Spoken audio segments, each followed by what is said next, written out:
Good morning dear student. आज हम अपनी हिंदी व्याकरण की बुक गुंजन से पाठ 1 पढ़ेंगे। पाठ का नाम है भाषा और व्याकरण। हमारे सबसे पहले हमें क्या पढ़ना है? ये भाषा और व्याकरण के बारे में आपने पिछली कक्षाओं में भी पढ़ा है, तो हम आज इसको चैप्टर को पढ़ेंगे, पाठ को, और समझेंगे। हमारे मन के भाव भाषा द्वारा ही दूसरों पर प्रकट किए जाते हैं। बिना भाषा के अपने विचारों को एक दूसरे तक पहुंचाना बहुत ही कठिन है। क्या है, हम अपने मन के जो भाव हैं या विचार हैं वो क्या करते हैं? भाषा के द्वारा ही एक दूसरे तक पहुंचाती हैं। यदि हमारे पास भाषा नहीं होगी तो क्या होगा? हम अपने मन के भाव या विचार दूसरे तक नहीं पहुंचा पाएंगे। प्राचीन समय में लोग अपने विचारों का आदान प्रदान संकेत के द्वारा किया करते थे, मतलब इशारों द्वारा किया करते थे। पुराने समय में क्या था कि भाषा नहीं थी, तो हम अपने एक दूसरे को अपने विचार जो थे वो हम संकेत या इशारों द्वारा करते थे। अब आपको एक पिक्चर दिखाई दे रही है, क्या लिखा है? नीचे दिए गए चित्रों को ध्यानपूर्वक देखिए और समझिए। एक हमें पहला चित्र दिखाई दे रहा है, उसमें एक औरत खड़ी हुई है। वो क्या कर रही है? दुकानदार है, दुकानदार दिखाई दे रहा है, और ग्राहक खड़ा हुआ है, और दोनों आपस में बात कर रहे हैं। तो ये क्या है? मौखिक भाषा का प्रयोग कर रहा है। और दूसरी पिक्चर में हमें एक बच्चा लिखता हुआ दिखाई दे रहा है, तो उसमें क्या है? ये लिखित भाषा है। और तीसरे चित्र में हमें क्या है? एक महिला या माँ अपने बच्चे को इशारे द्वारा बुला रही है। तो ये क्या है? सांकेतिक भाषा। कभी कभी हमारे घर में भी कोई हमें इशारे से बुलाता है कि यहाँ आओ, तो हम जाते हैं, वो ही है। तो सबसे पहले हमें तीनों चित्रों के माध्यम से भाषा के वे 3 भेदों के बारे में बताया गया है। क्या बताया गया है? पहले चित्र से हमें मौखिक भाषा का ज्ञान हो रहा है, दूसरे चित्र से हमें लिखित भाषा का ज्ञान हो रहा है, और तीसरे चित्र से हमें सांकेतिक भाषा का प्रयोग पता चल रहा है। भाषा का निर्माण मुख से निकलने वाली ध्वनियों द्वारा होता है। हमारे मुख से हमारे मुंह से जो ध्वनियाँ निकलती हैं उससे ही भाषा का निर्माण होता है। भाषा के निर्माण के क्रम में असंख्य शब्दों का भी निर्माण होता है। और भाषा के निर्माण में क्या है? जब हम असंख्य शब्दों का प्रयोग करते हैं तभी भाषा का निर्माण होता है। अब मुख्य रूप से भाषा के 2 भेद हैं। क्या है? अभी हमने आपको पढ़ाया कि देखो, हमें 3 चित्रों के माध्यम से हमने आपको बताया कि 3 भाषा के 3 भेद बताए। लेकिन जो हमारे अभी हमें जो चलते हैं, जो हमें पढ़ाए जाते हैं हमारे सिलेबस में, वो 2 ही भेद।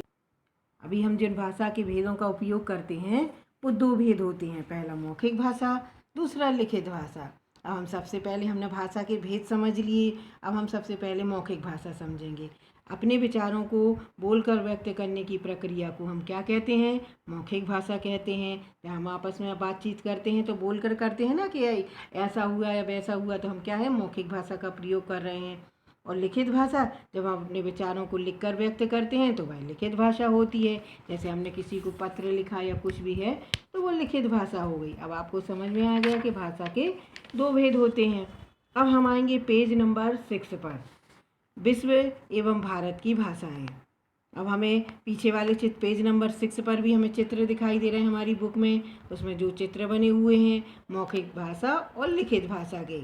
बच्चे आपस में बात कर रहे हैं, वो मौखिक भाषा का उदाहरण है, और एक पढ़ रहा है वो लिखित भाषा का उदाहरण है। अब हम आएंगे विश्व एवं भारत की भाषाएं।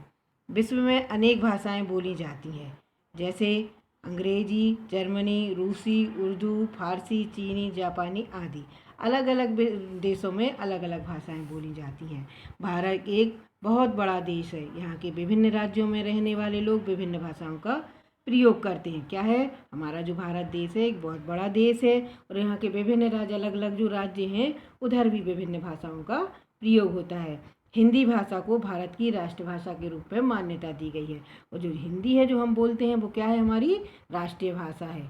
हिंदी के अतिरिक्त भारत में उर्दू, तेलुगु, उड़िया, तमिल, पंजाबी आदि अनेक भाषाओं का भी प्रयोग होता है। हिंदी तो हमारी राष्ट्रभाषा है ही, लेकिन उसके अतिरिक्त क्या है?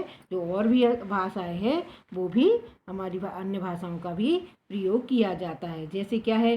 जैसे पंजाबी हैं तो पंजाबी हैं वो पंजाबी भाषा बोलते हैं। तमिल, तेलुगु बोली जाती है, केरल में बोली जाती है। इसलिए अलग अलग राज्यों में अलग अलग भाषाएं बोली जाती हैं। हमारा भारत देश बहुत बड़ा है। विभिन्न देशों में विश्व में अनेक भाषाएं बोली जाती हैं, और भारत की राष्ट्रभाषा हिंदी है। अब हम आएंगे बोली पर। बोली का प्रयोग किसी विशेष क्षेत्र में किया जाता है। बोली का प्रयोग क्या है? सीमित होता है। बोली एक विशेष क्षेत्र में ही बोली जाती है। यह सामान्य बोलचाल की भाषा होती है। इसमें साहित्य लिखने का कार्य नहीं किया जाता। क्या है? बोली एक विशेष क्षेत्र में ही बोली जाती है और ये सामान्य बोलचाल की भाषा होती है। इसमें साहित्य लिखने का काम नहीं होता। राजस्थानी, भोजपुरी, मैथिली, छत्तीसगढ़ी आदि बोलियों के उदाहरण हैं, और ये जो दिए गए हैं हमें, ये बोली के उदाहरण हैं। लिपि। अब हम आएंगे लिपि पर। मुख से निकलने वाली ध्वनियों को लिखने के लिए कुछ चिन्ह निश्चित किए गए हैं।